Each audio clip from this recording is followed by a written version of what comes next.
I'm Bishop John Harvey Taylor of the Episcopal Diocese of Los Angeles. On behalf of Chair Dot Leach and the members of the program group on Ecumenical and Interreligious Life, it's my blessing to welcome you to the first of two installments of Losing Truth. My thanks to my fellow former journalist Dot for her amazing work conceiving and organizing the series, and today's panelists Jill, Farrah, and Lance, about whom more in a moment from Dot, our organizer. They and next Sunday's panelists will deepen our understanding and offer tools for combating the fever of misinformation and intentional falsehood that preys on our politics and rips us friend from friend, neighbor from neighbor, parent from child, and region from region. Just this week in Springfield, Ohio, misinformation and lies are putting at risk the lives of school children, hospital patients and workers, and our Haitian and Haitian American neighbors. Dot and our panelists are our experts. My work today, and all days around our 6-county diocese, is principally pastoral. And the pastor sometimes begins by acknowledging their own vulnerability. And in this connection, my own susceptibility to misinformation. First example, remember last week when Tom Brady debuted as a commentator on Fox Sports, helping call the Cowboys-Browns game? I hasten to say that, like others of you, I'm not much of a football fan, but it's hard not to follow the career of Tom Brady. And the next day, I saw seemingly reliable commentary saying he'd done a terrible job. And I was inclined to believe it. Why not? But then I checked the online publication, The Athletic, and learned that he started off rocky, as people usually do their first day at work, but by the end of the game, he'd found his voice. Turns out many people were upset that popular analyst Greg Olson had been demoted to make room for the superstar. I didn't know enough to be aware of people's agendas and hurt feelings. I believed a seemingly credible report on face value. And then there was that presidential candidate speech at the Economic Club of New York a couple of weeks ago. I am not a fan. So when I saw a partial transcript of an answer about childcare that had devolved into incomprehensible gibberish, I wanted to believe it, and so I did. But then I noted the ellipses. With apologies to Chair Dot, I noticed the dots in the excerpt between some of the words and phrases. So I went looking for the full transcript. It was still pitiful. The candidate had nothing to say about childcare. It was meandering and unfocused, but it made a point the edited version didn't, which was the candidate's questionable assertion that revenue from reckless tariffs would pay for programs like childcare. It was bad enough, but I had trusted the edited version that made it look worse. Now, I'm not making a case for that candidate. I'm making a pastor's case for making sure we're attentive to the human tendency to look for information sources that meet our particular needs. Most of us, to varying extents, are prone to confirmation bias. We care about our principles. We believe what we believe. And our media marketplace is organized to enable us to find news outlets that tell us exactly what we want to hear. My personal resolve is to read as broadly as I can in responsible sources that span the political and ideological spectrum to make sure that whatever I assert, argue, or write is on solid ground and doesn't contribute to the epidemic of losing truth. So again, welcome.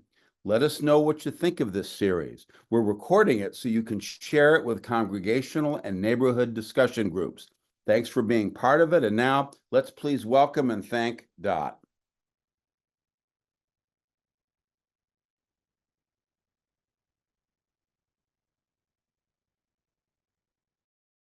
Thank you, Bishop John. So appreciate your kind words and for setting the tone of our discussion today.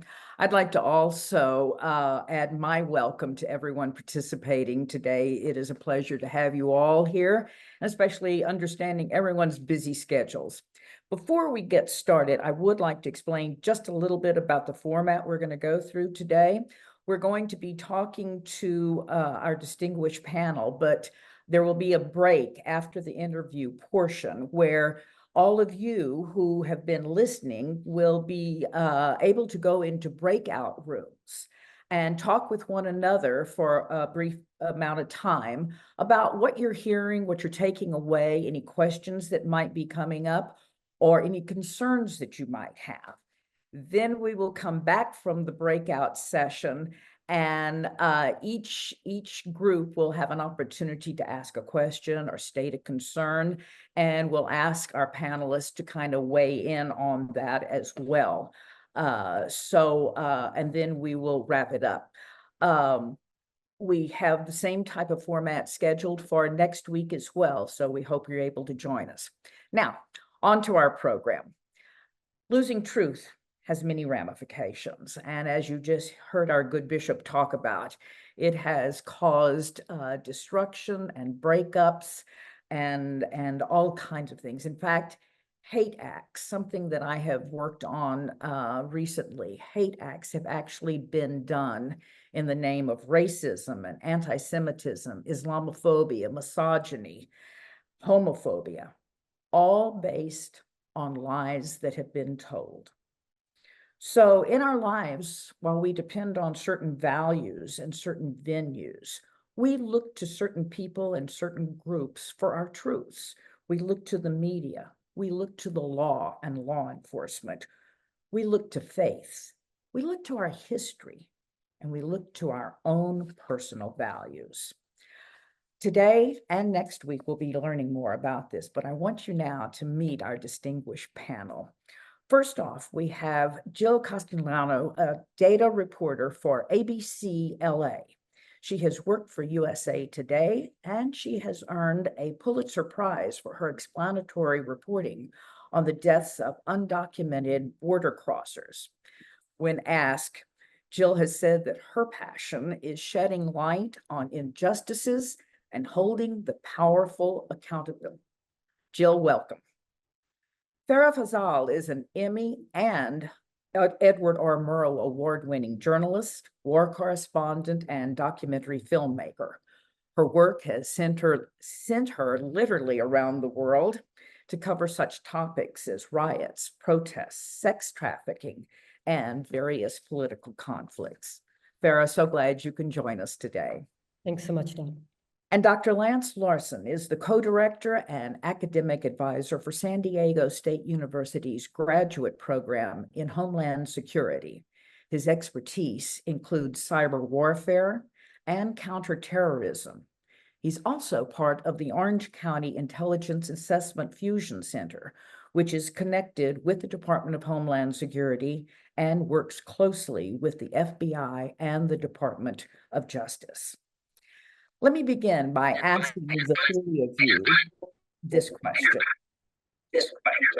What does the current onslaught of misinformation, disinformation, conspiracy theories, and just plain old lies, what does that mean to you and to your professional endeavors? Jill, let's start with you. Dot, would you repeat the first part of the question for me? There was some feedback. Oh, certainly. I'm asking, what does the current onslaught of misinformation, disinformation, conspiracy theories, and blatant lies mean to you and your professional endeavors? Sure. Well, to me, it makes it harder for me to do my job, and it makes it harder for people to trust me when I do my job. So as a journalist, I'm always looking to be truthful. But there is a rise of, like you mentioned, hate groups, or even groups that are what we would call trolling, people who are trying to make fun of you on the internet, and you never know who's on the other end of the screen. So it's harder to know your facts and know that everything is sourced enough that you're ready to report it. It takes much longer to verify information in the age of the internet than it used to be. And I think one of the inevitable results of that is people don't know what to trust. They don't know whether I, a journalist who's spent a long time training in this field and developing my skill set in order to verify information, am trustworthy, or whether somebody else might be trustworthy who isn't a journalist or maybe doesn't have an expertise in that field that they're talking about, or might have some sort of malicious intention. And so I spend a lot of time actually trying to educate the public on how hard we work as journalists to try to verify our facts. And I think that is a growing importance in the field. It's not just do your reporting, but also explain to people why they should trust you. Farrah, will you weigh in on this? Absolutely. And just to build on what Jill said so eloquently, when people cannot trust us, we lose the ability to give them vital information that they really need. Information, I mean, you know, conspiracy theories are everywhere. And so when people lose the truth, they just can't tell a truth and a lie from each other. And so many people cannot.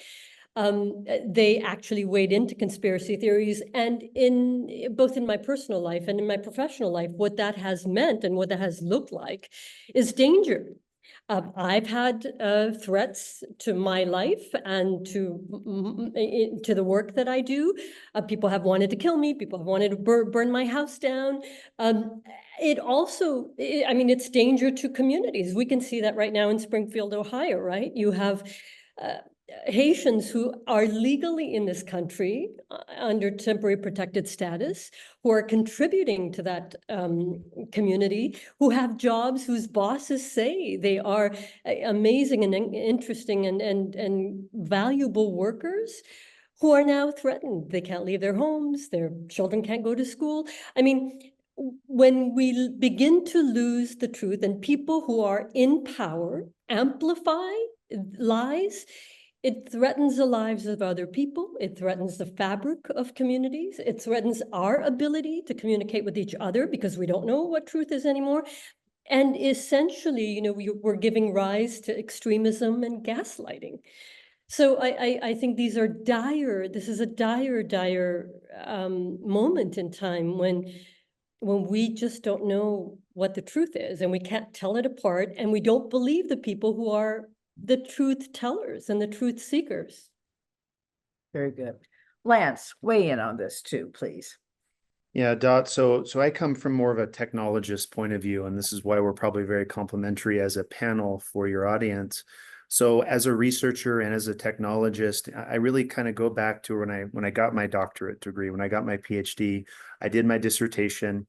And one of the things that all of a good colleague, a good researcher, and you know, your chair of your committee would tell you is that you have to prove everything, right? Is that when you're putting together your reference list, you're putting together all of your peer-reviewed sources, they're peer-reviewed for a reason, because the mass agrees to something, even though it may be a temporarily scientific fact and may be disproven later.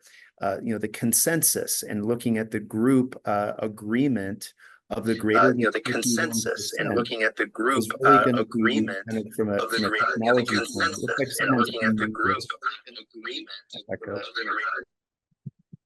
I'm sorry, we're having a little feedback problem. That's okay. There you go. So I you know, from a technology point of view, you know, looking back and relying on the greater mass to agree is something that really we've enjoyed in education and in the periphery of the intelligence community is being able to rely on trust. And trust, I think, has changed meaning a little bit nowadays. And so some of the things we can probably talk about in technology are things like the blockchain. And you've probably heard about this with cryptocurrency and some of those things you've probably heard of in cloud computing. And the blockchain is a great example of something you should be able to trust. And the reason is that there's a bunch of computers out there, and 51% of them have to agree to the same thing. If they don't, then it's not true. And so in technology, it's so easy for us to use a computer to be able to ascertain whether something is 1 + 1 = 2. But when you involve people and you involve feelings and you involve different perspectives, it's not as easy to understand because we all come from, our different life experiences, and really kind of a different, what I call a filter bubble, right, of all those life experiences that change our perspective. And so some of the things we can probably talk about today that are real important here are things like deep fakes, and understanding that something that looks true nowadays might not be, where we've always assumed that the person on the other end of the telephone calling us is trusted because of their title and what company and organization they represent. And so to me, it's when things don't add up, 1 + 1 = 2, and we're trying to be told that it's something different. Let me follow up with you, Lance, a little bit about that. And let me say to our audience also, I'm going to ask Lance a couple of questions here. Work calls him, and we are not going to stand in his way. Some things have come up for him, and so he is going to have to step away early.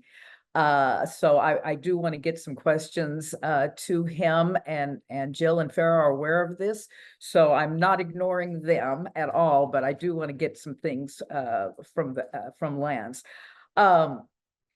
You've just already alluded to the things of AI and robocalls and the things that are used on the platforms of Facebook, perhaps, or Reddit, or even X, formerly known as Twitter.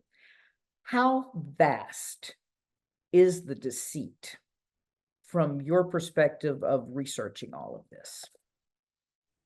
So I think that it's really interesting. I have some friends now that are influencers, and that's a kind of probably a relatively new term for most of your audience, and probably for many of us, of what an influencer is as far as being a job. And what these influencers do is they use their group that are trusting their opinions by following them on these social media platforms and social networks to be able to show them what they're doing in their daily life, the products and services they're using, and it really becomes a great marketing channel. And so one thing to remember with technology is you still have to rely on people. And when you look at these social networks, imagine if everyone stopped using popular social networking all at once. Without any people and without any relationships, these systems would be worthless to all of us because there's no sharing, there's no connectivity, which is probably what hopefully most of us try to pursue in our lives, either through real physical in-person relationships or those now that are sometimes primarily online. So I think that one of the aspects, Dot, of kind of understanding how our trust works and trusting information is, even though you may have 1 million followers or 10 million followers, that doesn't necessarily mean that everything that's coming out of that feed on social media is fact, right? Because people are still entitled to their opinions, even if a machine disagrees with them or if they disagree with the machine. And kind of another perspective I like to take, Dot, is what I brought up earlier, and that is filter bubbles. And so imagine most of us that are on here today, we probably use a search engine. Maybe it's Bing, maybe it's Google, maybe it's another popular way of searching the internet. Well, you got to think whether or not you're going to receive the same results when you search for the same subject as my fellow panelist Jill or Farrah. Am I going to receive the same thing when I type in something maybe about cats or dogs or just a common subject? And most of the time, the research shows that you will not. And the reason you're going to receive a different search result is because you are being shown what the system and the search engine believes you want to see. And the reason is that if they deliver more relevant content, then you're going to go and you're going to visit more, and you're going to be able to see more advertisements, and you're going to be able to have more connectivity so that you're going to come back and you're going to continue to use that technology product and hopefully put it into your daily lifestyle, right? Because then you'll see it every day, kind of like maybe some people go and get their coffee from the convenience store. If you go to the same search engine, it's going to bring them more business and more advertising, which is something that's interesting. There's also a great TEDx talk out there about filter bubbles. And the speaker, he says something that really stuck with me. And he says, based on your search results and what you're doing in that moment, a squirrel dying in your front yard may be more relevant to you than millions of people dying in Africa. And if we think about that, it's really probably a self-serving nature, as we want to see those results that are more like us, because it makes us feel like we're seeing fellow content that we want to continue to see. And one more aspect I wanted to cover. Can I interrupt Yes, you for a absolutely. minute just to follow up very quickly on that? In a sense, is what you are saying to us then is that if our search engine is telling us what it believes we want to hear, then do we end up each having our own truths? So, and I'll look at it from a technology point of view, which will probably answer your question indirectly. And that is, if we're all searching for the same item, it's not just the words we're putting in, the prompt, as we call it, that the search engine is analyzing. It's analyzing our location based on our internet protocol address, the time of day, other websites, if we're logged in, that we've gone to, cookies and other things that are linked to us around the internet, that are digital artifacts that stay with us until we clear them. So yes, it is very different on the search engines results we're getting, because that's what it believes we want to see. And in many cases, it's pretty accurate. It's what we do want to see. We want to see like-minded opinions that make us feel better about what we feel, so that we don't feel alone. Okay. Let me ask you another question, and you kind of referenced this a few minutes ago when you were talking about influencers. Recently, there's been a number of stories about the axis of disinformation, namely Russia, Iran, and China. And we've learned that artificial intelligence, robocalls, and the various platforms are being used to interfere in such things as our upcoming presidential election. Last week, the Department of Justice brought indictments against Russia for paying large sums of money to American social media influencers who have large followings. And one of the quotes from the Department of Justice, and I also believe from Attorney General Merrick Garland, was they were doing this to, quote, amplify divisions in the United States, unquote. Tell us, as a cybersecurity expert, tell us the truth, Lance.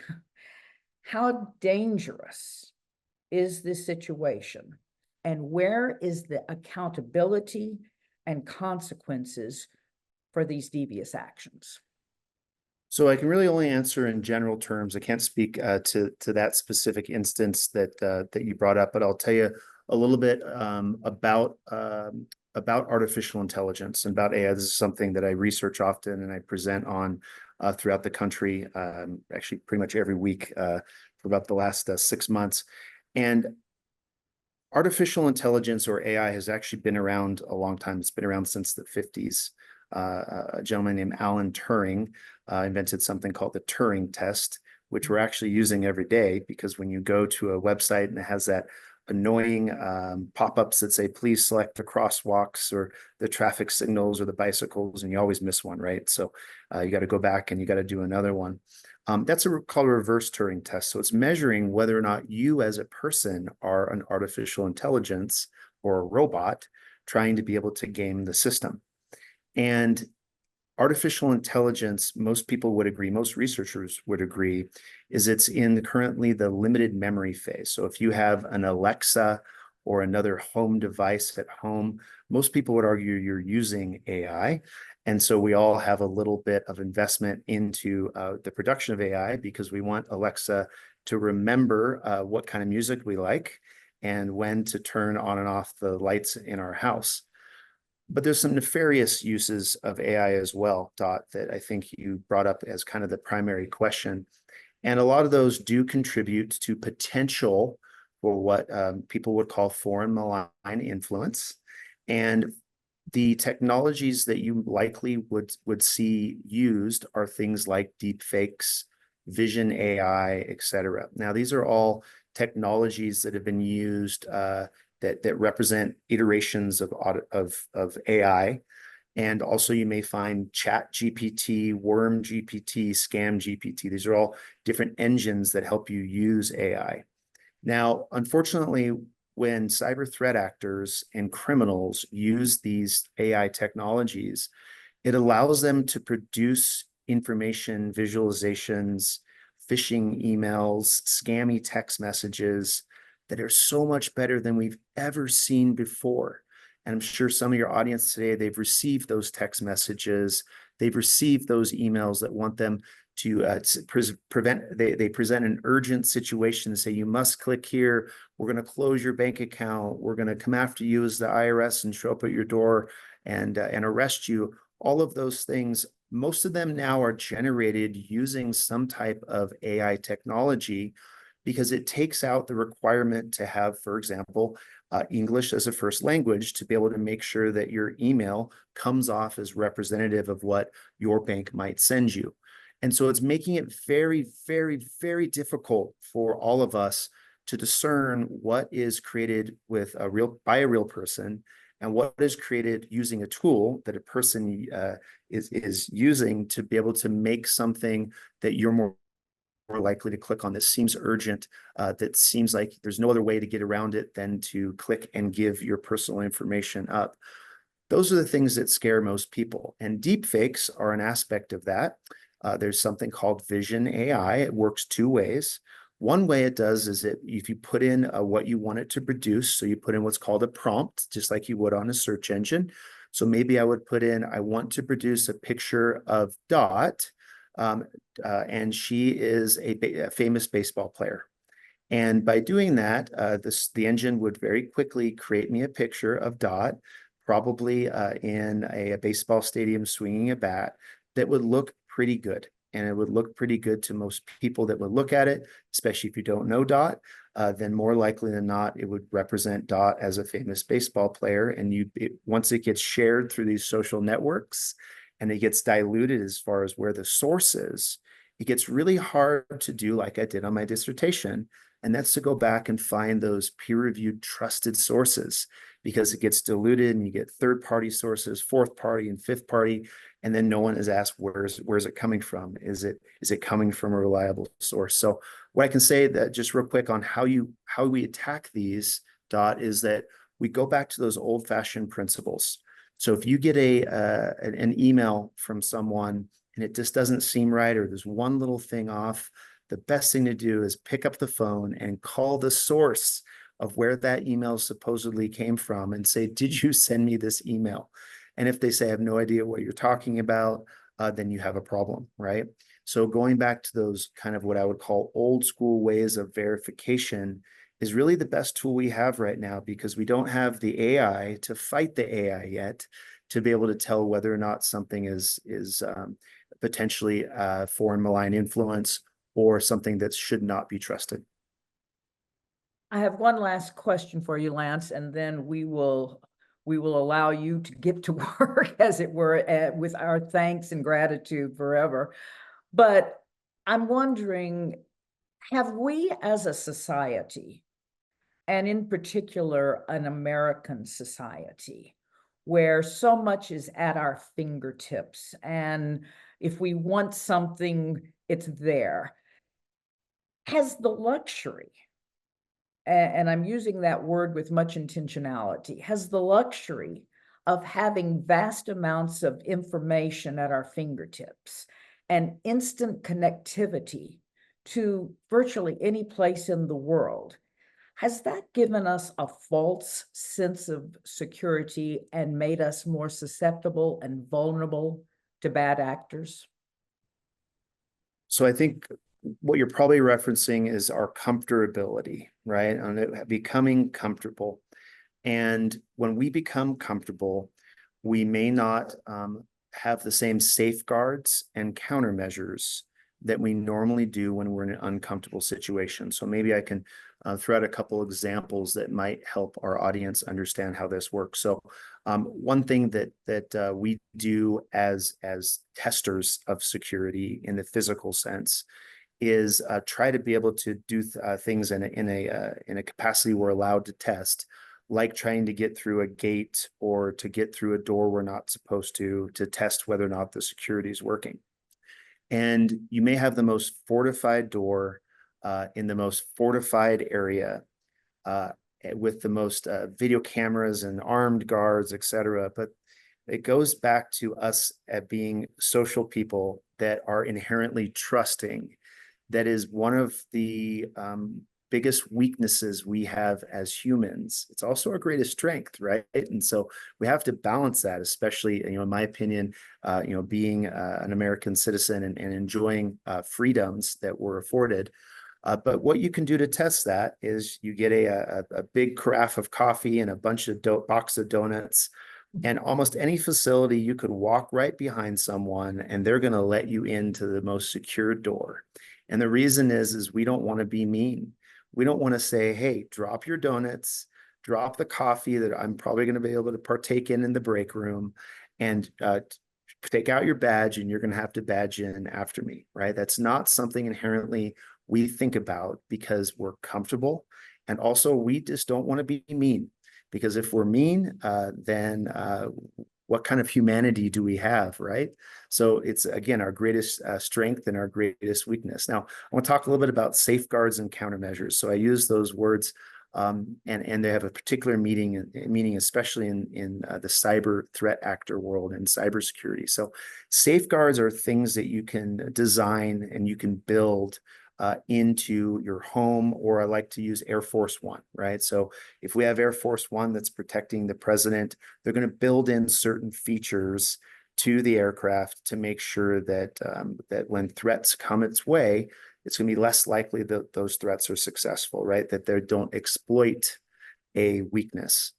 And that's a safeguard, something we can think of before. And normally we think about that when we're designing a system, when we're buying a computer, when we're initially in that acquisition stage. But after we set those safeguards, we become very comfortable, right? Well, I've got antivirus protection. I've got a lock on my door. But then if a threat comes down the road and our safeguards are bypassed, the only thing we have left are countermeasures. So let's go back to the Air Force One example. If Air Force One is coming down to land and for some reason they didn't clear a location and someone fires a missile and that missile's in the air, the safeguards are already breached. Now you have countermeasures, and those are those last ditch efforts. So I would ask our audience to apply that to their own life.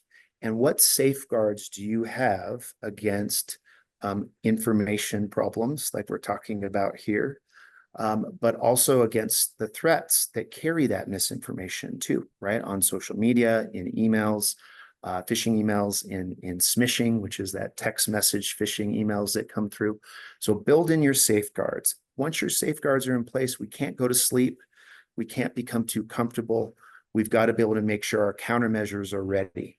Those chafes, those flares, those immediate no reactions, walking the other way. I always tell my kids when we're in a foreign country, if something goes bad, they can fight, flight, or freeze. And the only two times they freeze are when it's a grizzly bear and a rattlesnake. And those are what I tell my kids. And so those are those countermeasures we have. And we can use those against those topics like we're talking today. And what can we really trust? Well, if you have those in place, at least in the cyber world, it's going to help you come out unscathed, or at least a little less bruised on the other side. Dr. Lance Larson, you are terrific, and we thank you so much for having joined us today, and we wish you much success in your endeavors that keep all of us safe. So thank you for being with us today. Jill, let me turn to you. Let's kind of turn back to journalism now a little bit. you are a data reporter, which is, to my mind, a little bit new. I was, full disclosure, I was a broadcast journalist about 1,000 years ago. And we did not have data reporters per se. That's I'm assuming a fairly new type of position. Tell us a little bit about that, would you? And at the same time, kind of explain how it fits into what we all perceive as old school journalism. Sure. So data reporting is pretty new. Back in the 80s or so is when I think it really started up. Back then it was called computer assisted reporting. Now we call it data reporting. And it is a niche group of journalists who tend to have more technical skills. Some of them can write programs, write code. Some of them might have a more like research background and are really good with statistics. But generally speaking, it means that you use a lot of numbers and you rely on a lot of numbers and documents in your reporting. So that might be an additional skill that the traditional journalists may not necessarily have. That's not to say that each journalist doesn't know anything about numbers. They do, and they're very important, but data reporters tend to specialize in that. So they're also good at asking questions of those numbers and asking questions like, if you get a data set and there's a bunch of COVID-19 data in there, starting to think about, wait a second, where did this data come from? How reliable is it? What conclusions can we draw from this data reliably? So as data journalists, we spend a lot of time educating others in our newsroom and helping them use data responsibly in their own reporting. And we tend to do a lot of fact checking of information out there in the world. So for example, one very commonly stated piece of information by police officers is that crime is going up. You pretty much always hear crime is going up. Wherever you go in America, there's a police officer saying that. But we have numbers that we can look at to say, is this true? How does it compare to historic trends? And actually fact check that a little bit and then write a story saying, this person or this politician or this agency is making this claim. Here's what the data shows. So we do play, I think, an important role and an increasingly important role in providing a check on the information out there in the world. Very quickly, with that type of mindset, if you will, do you personally, do you look at truth as a solid fact, or do you look at it as a fluid entity, perhaps, subject to change and flexibility and even interpretation? Yeah, I really liked what Dr. Larson said about the 51%, and this is what we agree right now. And I think that's true. I think truth can be very fluid. Along with data reporting, a lot of data reporters consider themselves investigative reporters. I do as well, just because it takes a lot of in-depth work to do this kind of journalism. And so I might be investigating an incident that happened. Let's say, for an example, I investigated a tragic situation where a veteran passed away at a rehab facility, and people were claiming that he had been there overnight and nobody had checked on him, even though they were supposed to. So there were some really strong accusations being made. And in order to investigate that, I had to go to so many different extents, such a big extent, and talk to so many people involved. And there was an ultimate truth there, but everybody came at it from their own perspective. You could have 10 people in a room and every single person will walk away with a little bit of a different understanding of what happened. That doesn't mean it's malicious. It just means our memory is fallible and we tend toward certain biases. And so, yeah, it is a little fluid. And so I have to stand back and say, okay, well, what was there in common between all these different sources? And really do my due diligence that I think we all need to be doing now. We all need to be our own little versions of investigative reporters and go out there and ask, I wonder if they have any incentive, financial or otherwise, to be sharing this information with me. Are they in digital PR or marketing, representing a brand that they want to shed in a good light? Maybe, maybe not. You just have to be a little skeptical and asking the right questions and putting a lot of pieces of information together to get to as much of a truth as we can agree on, as much of a consensus as we can find. Fine. Farrah, let me ask you this. Your career often has you boots on the ground, whether it be here in the United States or around the world.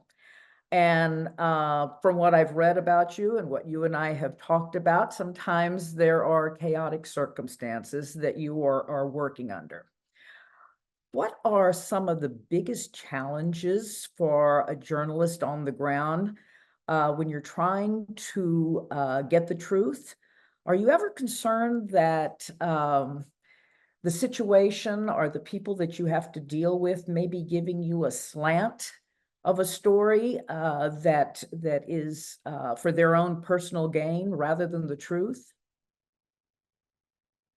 Always. I mean, that is something that you always have to take into account. Who's telling you and what are they telling you? What kind of credibility do they have to tell you what they want to tell you? And what motivation do they have to tell you that story? So let me just take, I've covered wars. In a war zone, things are immediate, they are urgent, they are moving fast. And essentially, the truth may be, it may be hard to find, the ultimate truth may be hard to find, but here's what we are trained in. We are trained to actually look for information that we can see with our own eyes. So if there's a bomb that goes off, and I have seen it go off, it is my obligation to say, I saw that bomb go off here. I might not know who dropped the bomb. I might not know why they dropped the bomb, but I do know that the bomb dropped. I think in an incredibly challenging issue in journalism, at least, has been asymmetry, right? What is asymmetry? It means journalists like me amplifying the truth and a lie in the same space. And so what does that look like? We often use this, and I know that you might remember this, Dot. So if it's raining outside, one person tells me it's raining, and another person says, it's not raining outside. Well, it's my job to go out there and look and see if it's raining outside, and report that.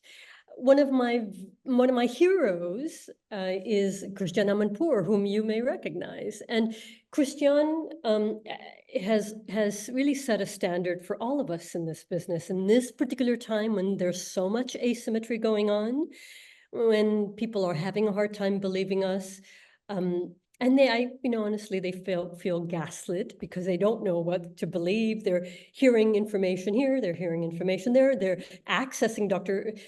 Larson talked about all the places where they're accessing information. And Christian said we have to be truthful, not neutral, which means that we have to report information that we see, that we can verify. And if it's something that people in power might not like, it's our job to report that because that is truthful. We cannot be neutral about the truth. We cannot essentially say this guy is lying and this guy's telling the truth and say both of those things in the same sentence like they both weigh the same. They don't. And I hate to say this because I love this craft. Since I was 7 years old, I wanted to be a journalist. I mean, there's nothing more that I love than to do this work in all the different ways and forms that I've used it. But when we have, as journalists, confused that idea of asymmetry, we've told people, here's the truth and here's a lie, and they both equal. Guess what? People don't know. They don't know what's the truth and what's a lie. It's our job. It is our deepest function to tell them what is the truth. We all need Jill Castellanos in our life because, in essence, there are ways we can verifiably tell the truth. At this time, 12:43 a.m., the bomb dropped in this section of wherever. I mean, those are pieces of information that are data-driven, that are verifiable, We know what 12:43 a.m. is. Everybody knows what that is. There's not two versions of 12:43 a.m. There's one version. So, I think those kinds of things for us, as journalists and storytellers, truth tellers, who've not been able to do the work as voraciously as we have had to. And here's the reason why. Why haven't we done that? So journalists are trained to not be biased and to essentially give you both sides. And it makes a lot of sense, right? We want you to be able to make your own decision. Well, we want you to be able to make your own decision with the best amount of information. So if we don't tell you, listen, this is the truth, here's why it's the truth. This is a lie, this is why it's a lie. If we don't contextualize, if we don't have nuance about those things, we can't just expect people on the other side to figure it out. I mean, that's not fair, and it's not we are servants of the people. It's our job to go do the work and tell you what that is. And so I think as times have become more polarized and journalists feel more responsibility not to take sides or not to be accused of taking one side or the other, we have lost the idea of truthful and not neutral, because we want to be neutral. We want not to be accused of being on one side or the other. And we've sacrificed being truthful in the end. And I'm not saying this as, we all have done that. But unfortunately, when people are looking for truth, they're looking for us to tell them what's true and what's not, and why it's true and why it's not. Let me follow up with that, and Jill, if you'll weigh in too in just a minute.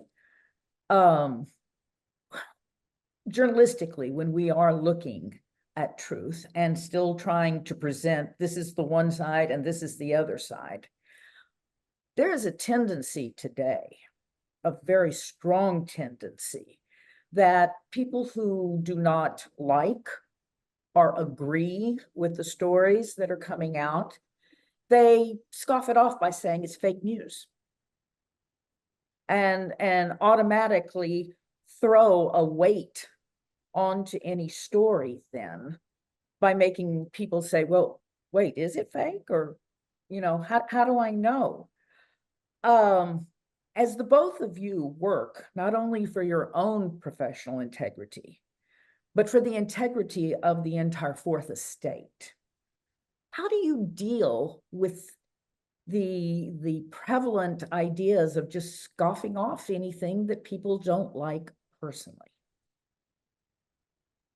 I can say for me, I show my work.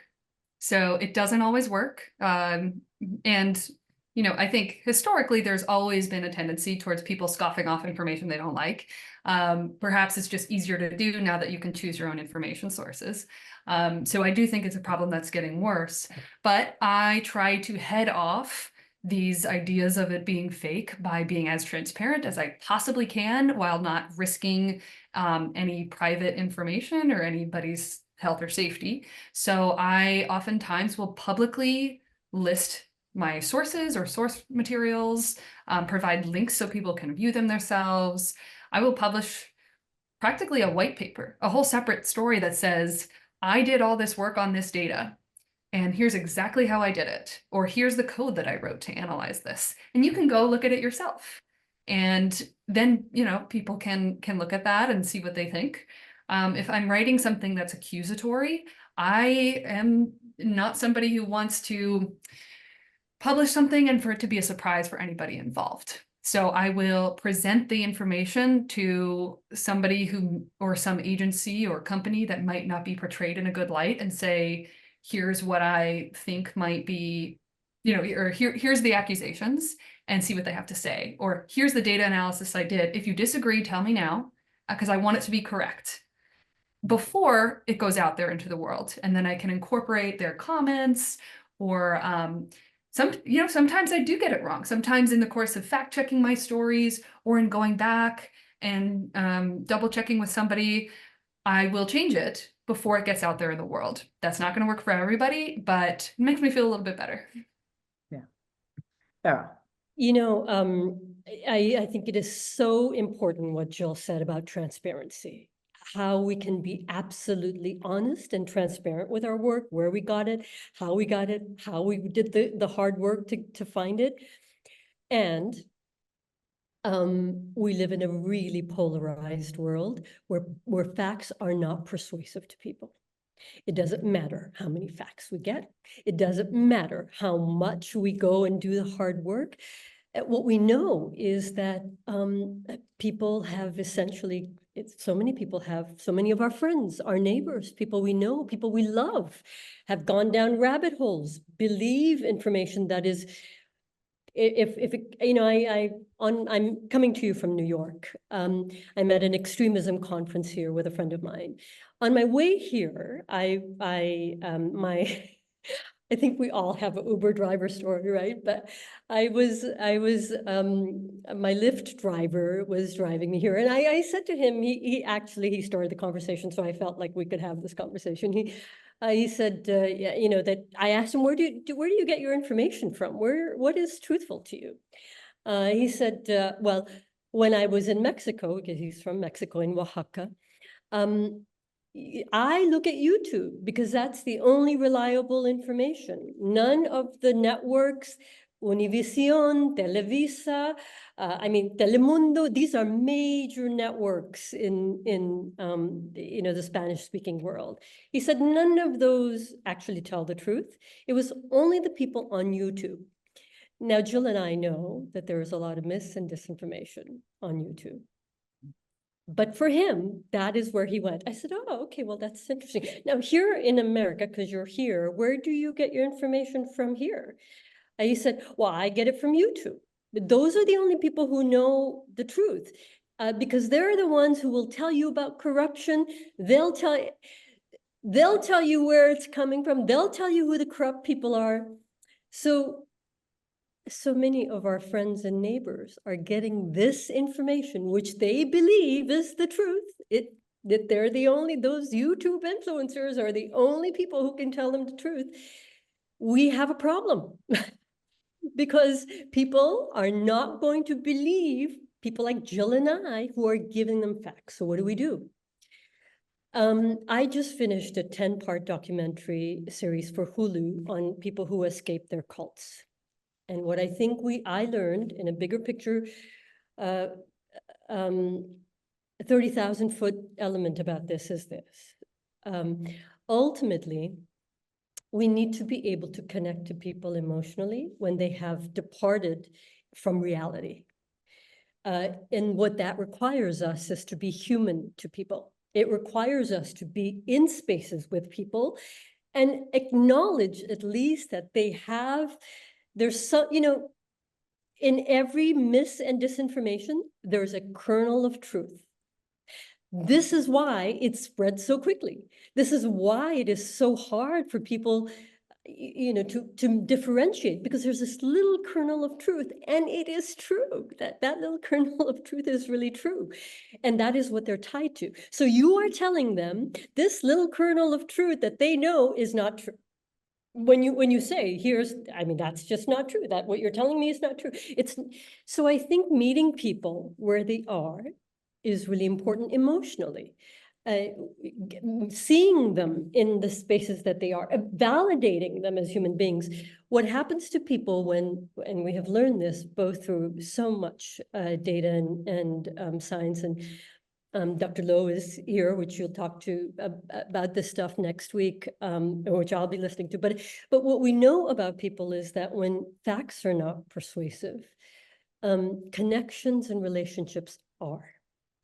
And so for us to be able to use our own agency, our own ability to reach people on an emotional level, validating them, they are not dummies. They are very important, interesting, kind people. They're kind people, many of them. At least validating some of these things and meeting them in that moment. Solutions Journalism did a study some years back. And what they were trying to do is let's figure out, how do we break through this tribalism that people feel that they have to, once you know this truth, to let go of that truth would mean that you have to admit that you didn't get it right, that you're an idiot, that you fell for the scheme or the con or the whatever.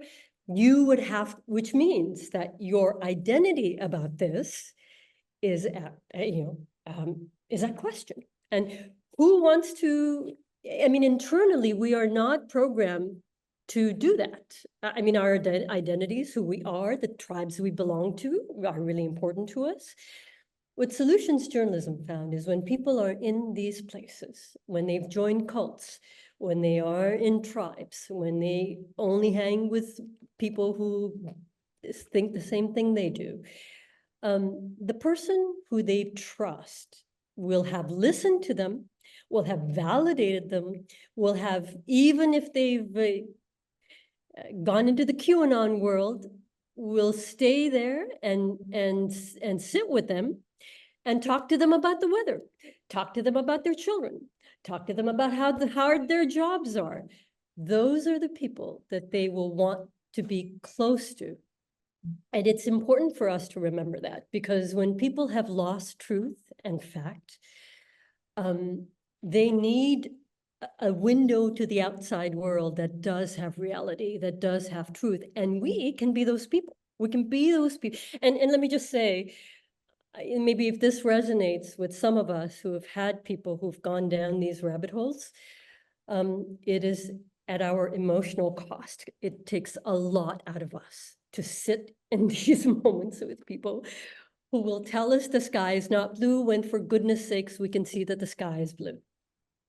It's hard. It's hard for all of us.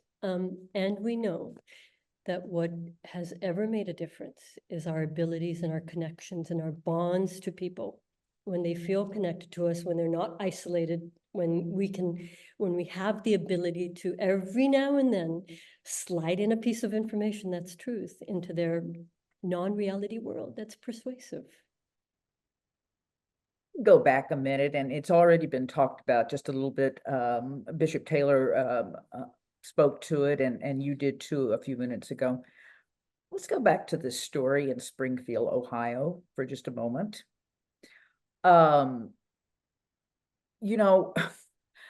have been trying to read it and understand it a little bit, and a story came out yesterday about the source.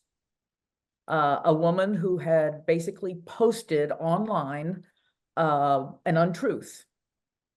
And it wasn't even secondhand information. It was probably fourth-hand information. Something like a friend's daughter's acquaintance had told the story or something, but posted it. And if it had stopped there, it would have been absurd. I think we can all agree.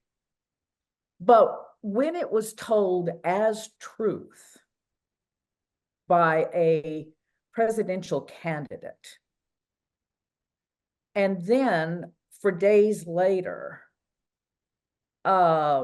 basically doubled down, so that it wasn't just the candidate saying, but members, allies, and members of the campaign, and that type of thing, still promoting that idea, that story. I guess what I'm wondering is, how would the two of you as journalists, knowing what you know about this story, what we all, I guess, somewhat know about this story, how would you report it differently? Or what would you go to now in seeking truth and trying to say, this was an untruth, it caused a national frenzy, it hurt people, it closed schools, it closed municipal buildings where people couldn't go to work, and there was an entire community, a Haitian community, where people were saying, I fear for my life and the life of my loved ones. So what's the follow-up story now? What would the two of you do? Well, if I can take us back a little bit and give everybody a window into the very intense discussions and debates in the journalism world about President Donald Trump when he was campaigning the first time, into his presidency, post-presidency, January 6th, all the way to his candidacy now. He has been stating falsehoods for a very long time. And we as journalists, I think, didn't do enough to fact check him. And we, I think, collectively have an understanding that we failed. And that we can do better and we should do better. So behind the scenes, and I think to some extent publicly, journalists have been saying, well, we can do better now. And so we've started to reintroduce words like lie. For many decades of journalism, we didn't want to say a word like lie because we thought, well, we don't know what somebody's intentions are, or we're just here to state the information and somebody else can determine if it's a lie. But then, like Farrah was saying, you create this false equivalency where we say, he said this thing, another candidate said another thing, you decide. And we haven't actually done our due diligence to check that information. So it's a continuing and ongoing problem. But, you know, in the development of this specific story, you can point to when it first happened. My understanding is that it was picked up and put on Fox News and amplified. And so as a journalist, for me personally, I wouldn't amplify a message like that that could have political consequences unless I had fact checked it and I knew the source of the information. Unfortunately, that wasn't done. And so it was amplified on a national news network. And it happens to be one that the presidential candidate watches and engages with a lot. And like many people, he tends to rely on one specific news source and just trust at face value what that news source says. And I think everybody should have a wider media diet. And because, you know, even every network that's well-meaning might sometimes get the story wrong, and you want to be hearing some different perspectives. And so, you know, I think it would be helpful if, you know, we all had more sources of information.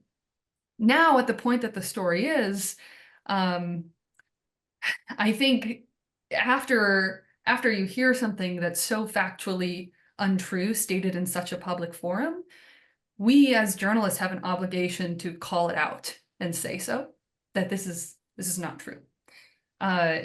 It actually gets more complicated when you're dealing with fringe groups, extremist groups, and you have to say, oh, if I call out what they're saying is wrong, am I actually amplifying their message? That's a concern. And so we have some ethical concerns there. But in the case where a presidential candidate so publicly states something untrue, it seems very obvious to me that we would call that out and say, you know, it's untrue. Here's the path that it took to get to this point. And perhaps there would be a continued call for a denouncement of this piece of information from the candidate, although he may not decide to denounce it. And then at some point, if you've done that, then that might be all you can do. And you have to hopefully trust that people will read that information, or, you know, however they consume that information, that it'll get to them and they will make a reasonable decision or adjust their beliefs if need be. So during the debate, the two moderators, David Muir and Lindsay Davis, did an absolutely yeoman's job and an incredible job of fact checking, which is very difficult to do with a former president who lies a lot. Let's just call it a spade, right? He lies a lot. And they did an absolutely meaningful job of being able to fact check in real time. And this is one of the things that they fact checked. They said to him on the debate stage, when he first amplified that, we checked with the city manager. The city manager said, this is not true. Nothing like this happened. So that is where essentially the very first time the former president amplified that, it was fact check in real time. And then you know what happened after that? We had a bunch of stories of people saying that they were going to go investigate whether this was true or not. Here's the deal. It was not true. We don't need stories about investigations of stories that are not true. It's not true. So ultimately, what we created in that vacuum was disinformation and misinformation. When we cannot tell people, listen, this story that you just saw, it's not true. It's not true, bro. I mean, like this is not something that is verifiable. Here's your local city manager saying that. What we did not need is a bunch of stories of, let's go and find out whether it's true or not.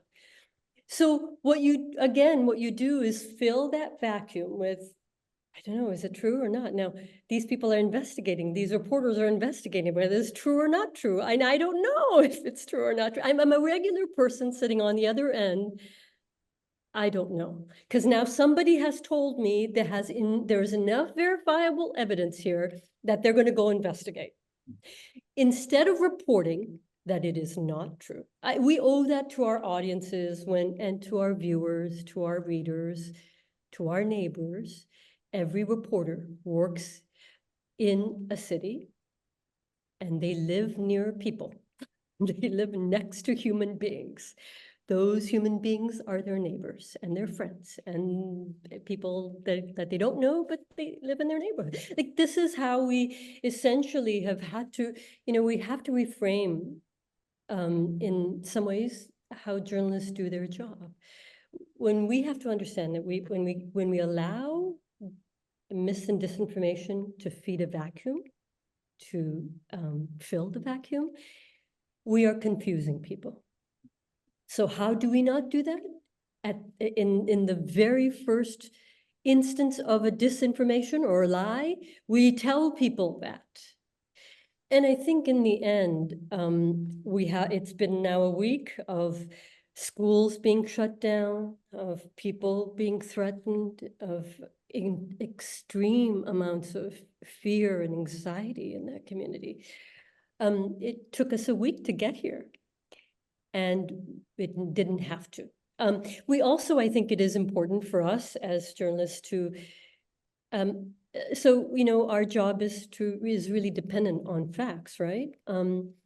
Fox News had to pay a $787 million fine for spreading dis and misinformation and telling lies. So if something appears on Fox News, who had to pay $787 million for spreading lies, that is part of the context that people need to know. Everything you hear on Fox News is not going to be maybe the truth.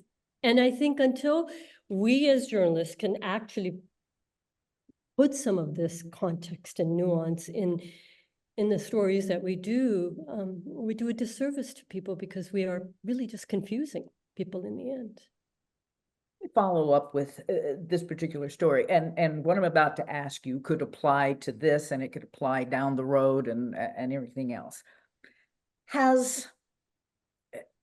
There has become a normalization, it seems, of lies, and then it is kind of brushed aside if one is called upon to say, no, that's not right. There's facts here and stuff.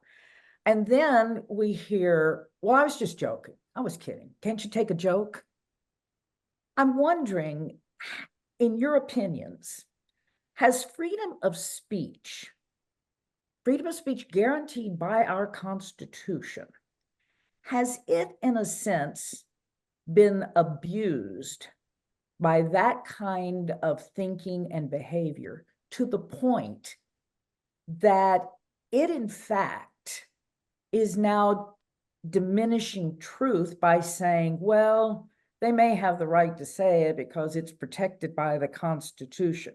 I mean, there used to be a standard years ago, and I don't know that it is applicable anymore, to be honest, but the old standard was that you couldn't go into a theater and holler fire. Well, it seems like we're miles beyond that type of standard anymore. But I am curious, you know, when people are allowed to say things that are racist or anti-Semitic or homophobic or Islamophobic, as I mentioned earlier, but then are allowed to say, I was just kidding. What do we do then? Where does freedom of speech come into play? This is such a deeply important question and consequential for all of us right now. Let's remember that hate speech is protected by the Constitution. You are allowed to say bigoted, horrible things that discriminate against certain protected groups of people, so long as you don't attack them physically or, you know, assault them. Your speech is pretty much protected. You can pretty much get away with making threatening comments about groups of people. In my time having reported on extremist groups, I can say that I've seen this firsthand, and these groups know how to walk that line very carefully. They know that if they if they commit a particular crime listed on the books, then they can get arrested. But they cannot be prevented from flyering or hanging up banners on the freeway. You all may remember, in fact, a few years ago, there was a very horrible message hung on the 405 freeway by a right-wing extremist group about Kanye West, and that he was right in his anti-Semitic messages about Jewish people. That was by a homegrown extremist group that was grown right out of California. And that message was amplified all over the place because they did something that caught a lot of attention. It ended up on social media. So we have to be really, really careful. When I talk to people who feel like they're under attack, but perhaps they haven't been physically assaulted, but they're facing some safety concerns because they've been threatened, their identity's been threatened, their faith or their race has been called out and they feel unsafe. There are extremist experts who recommend a few things. One is if you can write down and remember and keep as much documentation as you can about what happened, do so. And even if what has occurred is not a crime, you can still report it if you feel safe, and you knowing your personal backgrounds and identities feel comfortable enough going to law enforcement, you can do so and report it, so there's a record of it as well. And remember to rely on the people that you know and love and tell them what's going on and look for those networks of support. So I wish that things were different or easier, but there's a few things you can do. And for anybody who is dealing with a problem like that, I totally feel for you and hope that you take the steps that you need. Absolutely. Accountability is really important. And as Jill said, that, you know, when things are not amplified and when they're held accountable, there is we know this from extremist research, then that form of extremism, that moment of extremism has a different ending, a different outcome. Let me give you an example. Right after January 6th, 3% of the people in this country believed that the rioters, the insurrectionists, had a legitimate reason to be insurrections. They were legitimate rioters. That an insurrection is a crime in this country. So only 3% of the people, though, believed in January 6, 2020, that actually was legitimate. In January of 2024, that number was 42 or 43%. And the difference was it took us a long time to hold those people accountable. The justice system moves slowly in this country, and it moves. It absolutely moves. 1,200 of those rioters, insurrectionists, are now in jail, and they're paying the price. But when people don't see that that isn't, that those people were held accountable, it gives oxygen to the disinformation and the lies that those people were legitimate riders showing up to do legitimate things. And it was amplified. You know, in the reporting of it, it was amplified because in some ways we know that if you're going to if you're going to expose extremism, you can't amplify it and expose it. That just really kind of contributes to the amplification of it. So we've got to find other ways to report it. But ultimately, what that number tells us is that people didn't see accountability after January 6th. And they believed, and more people believe, because more and more people, more bad actors, like the former president, were actually telling people these are legitimate rioters. They were good people. And so the more that's amplified, the more there's a vacuum to fill that, the more it spreads. And you know, the data shows us that unfortunately more people now believe that the insurrectionists were just peaceful people who, you know, broke a few windows and ruined the Capitol and just were doing that peacefully. Yeah. I thank you for that. I think this may be a good time now for us to go into our breakout sessions. Let me turn this over to Sam Wiley. Sam, can you hear me? And do you mind giving our audience some guidelines as they participate in what we are doing this afternoon? Absolutely. Thank you so much, Dot. And thank you, Farrah and Jill. This has been an incredible, thought-provoking discussion. Thank you so much. So at this point in our program, we're welcoming everyone to join in a breakout discussion. What's going to happen is I will be creating 6 breakout rooms and everyone will be randomly assigned. We're going to have the rooms open for about 12 minutes. We'd love you to take this time to discuss what has impacted you most of what's been discussed so far. You know, what are your greatest takeaways so far? When we reconvene after we close the breakout rooms, we're going to call on each group individually. So make sure you remember your group number and select a representative to speak for your group when you're called on. If you got no volunteers, whoever's name comes first in the alphabet, that's your de facto representative. We would love to hear a comment or a reflection or even a question. If there's something that hasn't been discussed or if there's something that you'd like clarification on, we'd love to have a question directed to one of our panelists.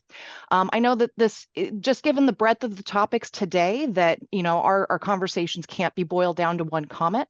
So I'm going to go ahead and put a link to a Google Doc in the chat, and we would love for everyone to visit that document and insert your thoughts, your comments, your feedback, your questions. So I'm going to go ahead and open these rooms right now. I'm opening them up, so you should be receiving a prompt to join those. And I'm going to add this link to the chat. So please go ahead, join your rooms, have your discussion, and we will reconvene in 12 minutes. Welcome back, everyone, to our main session.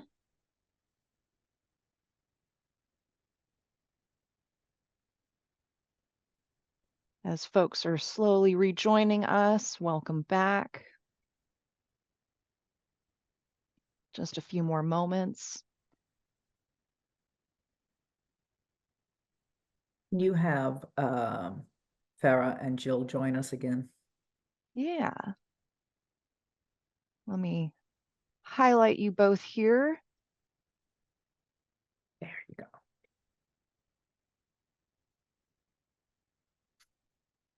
Okay, Jill's still in her room. We still got some people. Got 6, 5, 4, 3. Welcome back, everyone. Just want to take this moment to thank you all for being with us. I am very much looking forward to hearing about your conversations. So we're going to go ahead and call on each of our groups to share something that was discussed. As a reminder, I did put that Google Doc link in the chat. I know that these are rich discussions. Not everything can be boiled down to one comment. So go ahead and please put in your feedback in the Google Doc. We'd love to read about it. But for now, we're going to go group by group. I invite you to share a question or a comment or some piece of feedback that you have.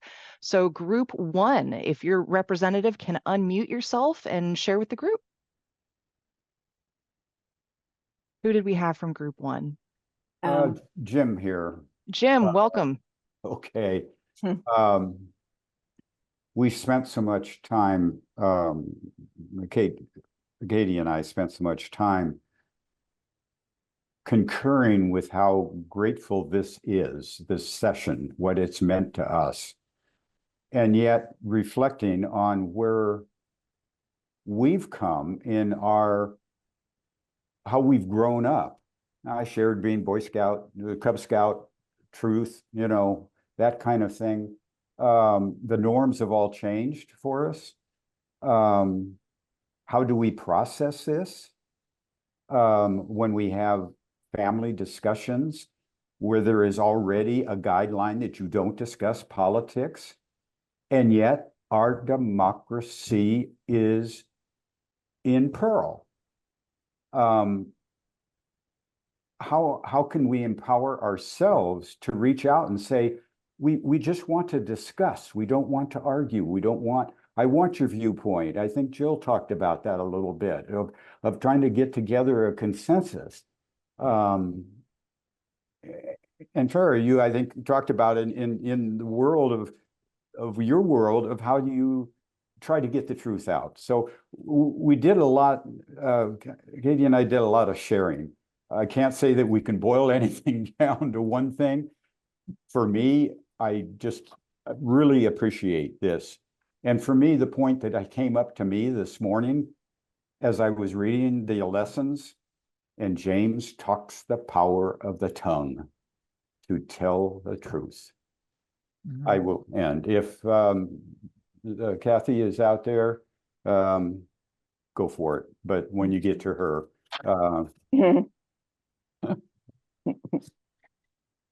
All right. Thank you. Thank you so much. Wonderful. All right. So room 2, Andrew, Donna, or Rhonda? Okay. I'm being the speaker for our group, and we agreed that it was very informative. However, it seemed to us that the discussion was pretty much one-sided, leaning towards one political view or one political candidate. And now all 3 of us agreed, I've lost you, that all 3 of us agreed that we have our different views. Am I still with you? Yeah. Okay, because my screen disappeared. And so, but that was the main take that we got. We were a little surprised that it seemed to be pretty much one-sided. And that was our take. We did discuss about how it is legal, how you can speak hateful things, and in the United States, it's protected.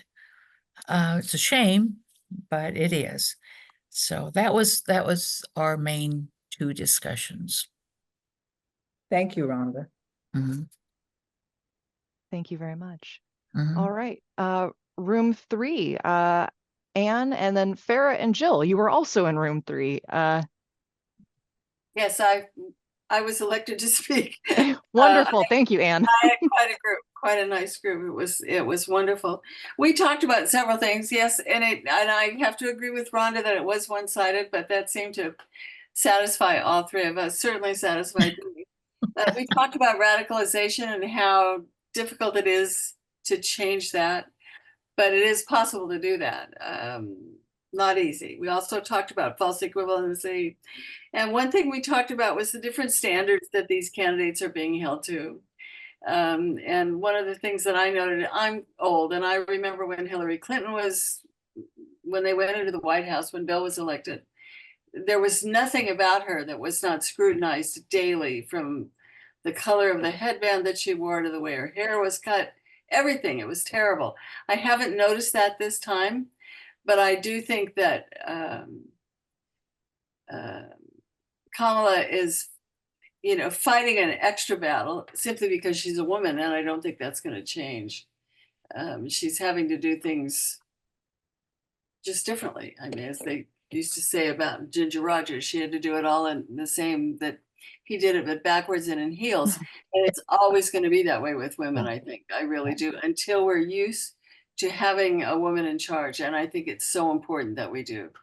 All of these other countries that have had women in charge, many of the other countries that have had women in charge have really thrived from that. And I think it's important that we can do this. So, and I'm looking forward to next week. Yeah. All right. Thank you Thanks, so Ann. much. All right. Room 4, Mary, Sable, Tasneem, and Vicky.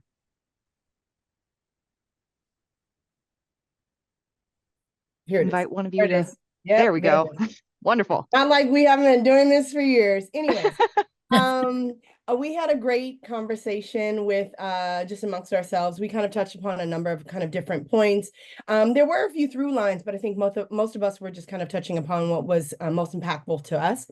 And so some of the key highlights were the fact of recognizing that the role that higher education and faith communities can play and need to play as we both in thinking about training young people, but also empowering all people to be truth seekers, and how can we empower them with skills so that they know how to trust various sources.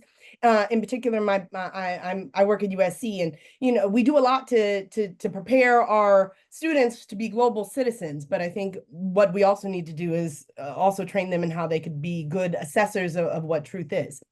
We also talked about the mini truths and the ultimate truth, about how Tasneem was really touched by the quote about being truthful, not neutral, but also recognizing that how do we wrestle with that when neutrality is sometimes challenged.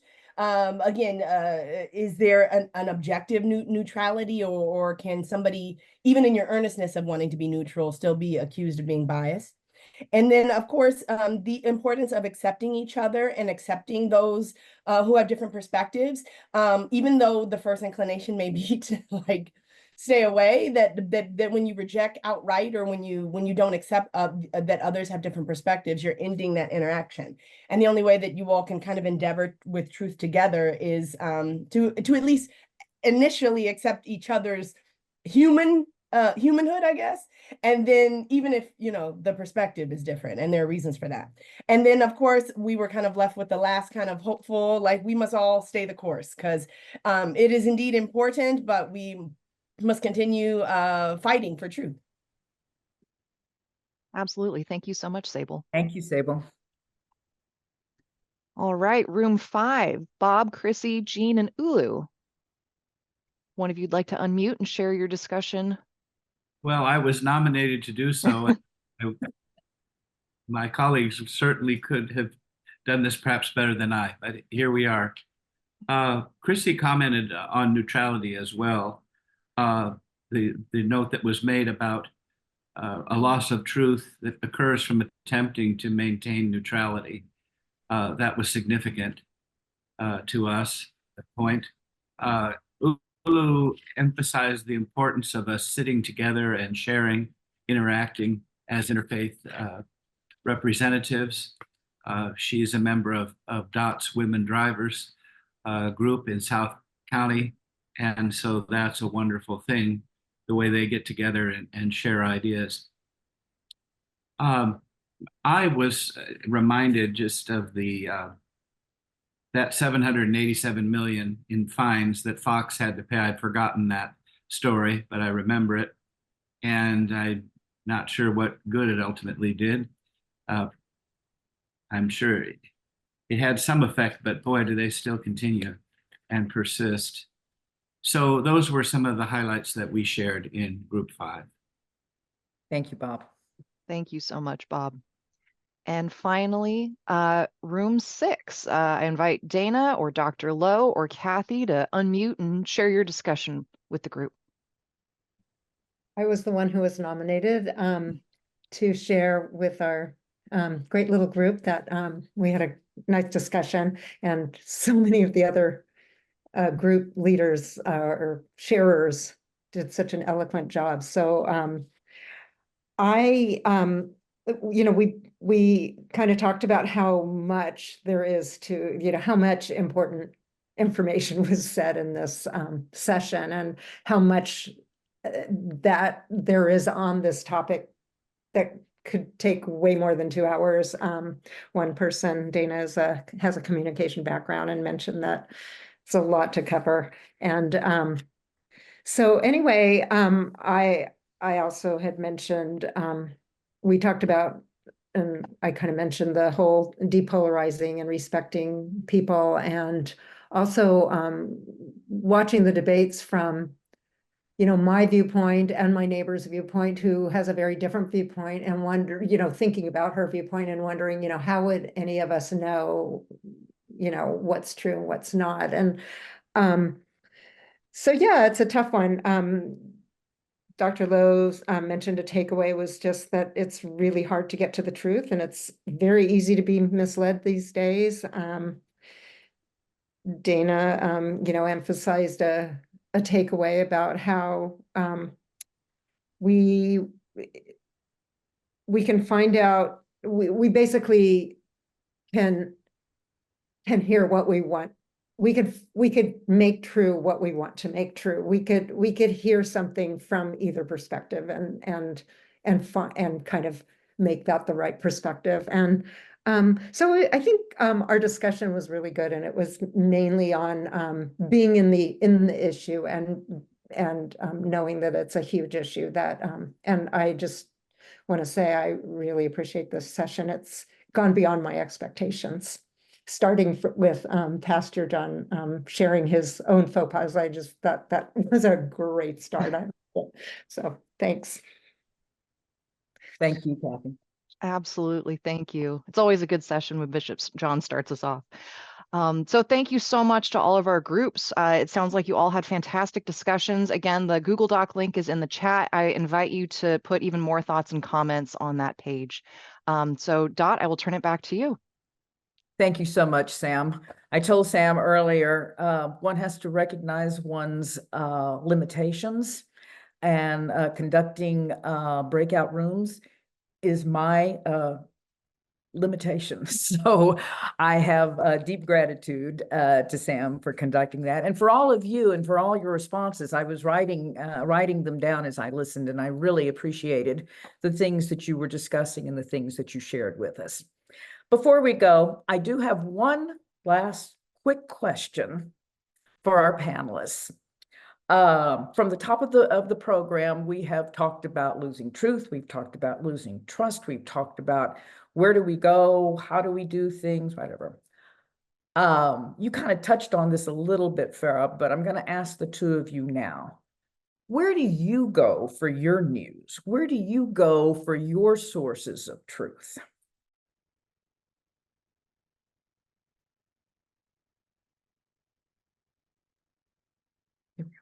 Yeah, that's a really good question. I go to a lot of sources.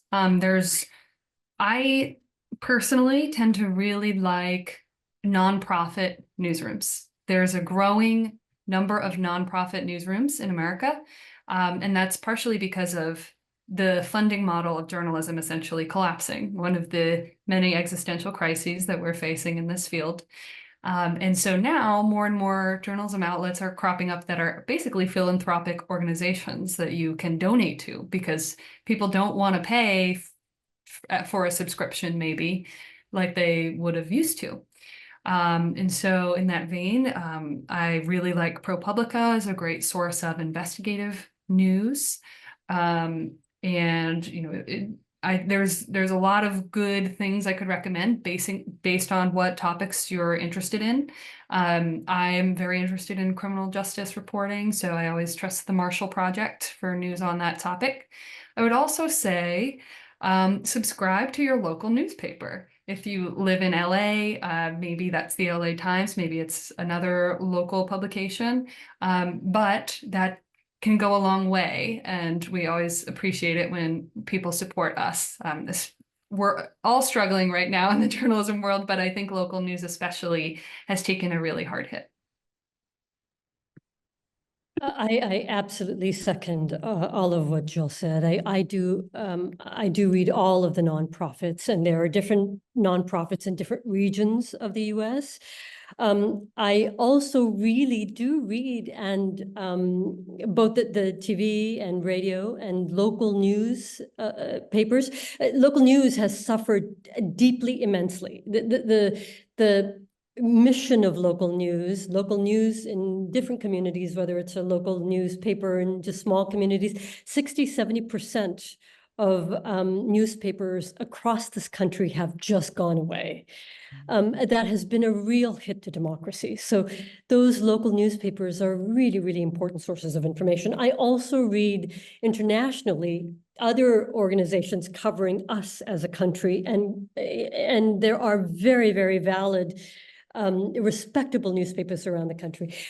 I'll just add this one thing, although it doesn't have to do with where I get my information. I do want to say this. I've been extremely grateful for all of you who've come here, and really humbled to hear all the feedback. I think three things I want to really leave you with.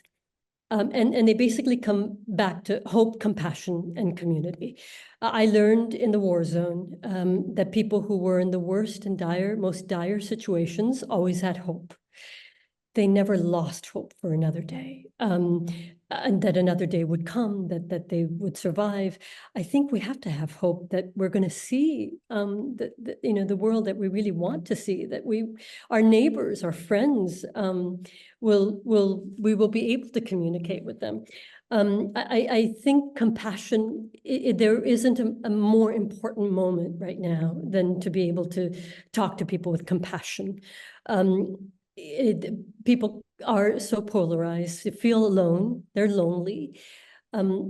Compassion really breaks through. It's an emotion that we have for each other that we can do. It's entirely possible. I think you've talked here about community and how important that is, the faith community, the communities we build in our neighborhoods, the communities we build in our friendships and our family-ships. Those are all places where if we're not sure if we have the right information, we can call somebody. I might be able to call my friend Tasneem and say, hey, I heard this. What have you heard? Do you think it's true? Let's go find out together. Let's go find out some more information together. Community is really important, and it has never been more important than right now. Thank you. Thank you both so much, Jill and Farrah. It has been such an honor and a privilege to have the two of you with us today, and Lance. But your insights, your experiences, and your expertise in dealing with the truth and the untruths has given us much to consider today. So we wish you much success in all that you do, especially as you continue to try to inform all of us. I want to also thank Bishop Taylor once again, as well as Canon Bob Williams and Samantha Wiley, and all the members of the Ecumenical and Interfaith Program Group of the diocese. And truth be known, we couldn't have had this program without each and every one of them. And finally, I want to thank all of you who participated today. I hope, like me, that you walk away still thinking about some of the things you've heard today, and that someday we can all sit down and talk about some of this again and see where we are and where we've come from. Please join us again next week when we expand this program. We'll be talking at that time to Right Reverend Paul Daniels, who is the Dean of the Bloy House Theological School. We'll be talking with Judge Andrew Guilford, and we'll be talking with Dr. Lo Sprague, who you've met earlier, who is the president of the Giebord Center and a former psychotherapist.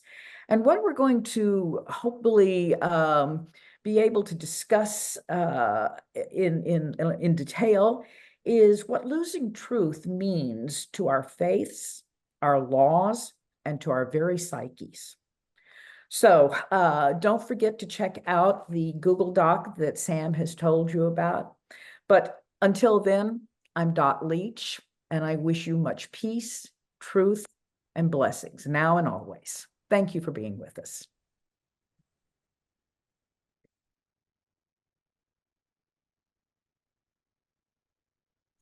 Thank you, Dot.